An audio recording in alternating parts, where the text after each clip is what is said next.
দর্শক, অবশেষে প্রকাশ হয়ে গিয়েছে আর্জেন্টিনার নতুন স্কোয়াড। আর মাত্র 2 দিন পরে অ্যাঙ্গোলার বিপক্ষে প্রীতি ম্যাচে মাঠে নামছে আর্জেন্টিনা। কিছুদিন আগে এই ম্যাচকে সামনে রেখে শক্তিশালী স্কোয়াড ঘোষণা করেছিলেন স্কালোনি। তবে এবার সেই স্কোয়াডটি বাদ দিয়ে নতুন একটা স্কোয়াড ঘোষণা করেছেন লিওনেল স্কালোনি, যে স্কোয়াডে এসেছে বেশ কিছু বড়সড় পরিবর্তন।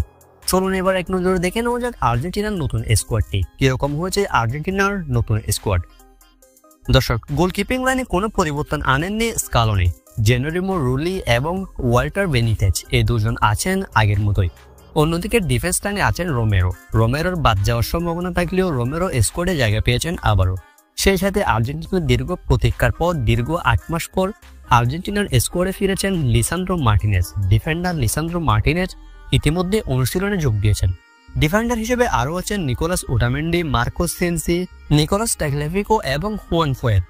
অন্যদিকে মিডফিল্ড থেকে বাদ পড়েছেন এনজো ফার্নান্দেজ। আগের স্কোয়াডে সুযোগ পেলেও হাঁটুর ইনজুরির কারণে বাদ পড়েছেন এনজো। নতুন করে সুযোগ পেয়েছেন অ্যালেক্সিস ম্যাকঅ্যালিস্টারের ভাই কেলভিন ম্যাকঅ্যালিস্টার।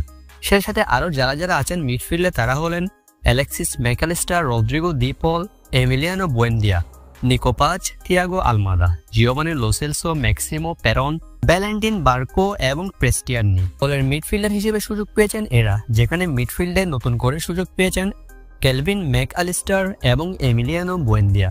দর্শক, অন্যদিকে আর্জেন্টিনার ফরওয়ার্ড লাইনে আছেন Lionel Messi, Lautaro Martinez, Joaquin Panichelli এবং ফ্লাকো লোপেজ। এরা আছেন ফরওয়ার্ড লাইনে, যেখানে বাদ পড়েছেন জুলিয়ান আলভারেজ। ভ্যাকসিনজনিত সমস্যার কারণে আর্জেন্টিনার স্কোয়াডে থাকতে পারবেন না জুলিয়ান আলভারেজ, যে কারণে তিনি নেই আর্জেন্টিনার নতুন প্রকাশিত স্কোয়াডে। আর মাত্র 2 দিন পরে আফ্রিকান প্রতিপক্ষ অ্যাঙ্গোলার মুখোমুখি আলবিসেলেস্তারা।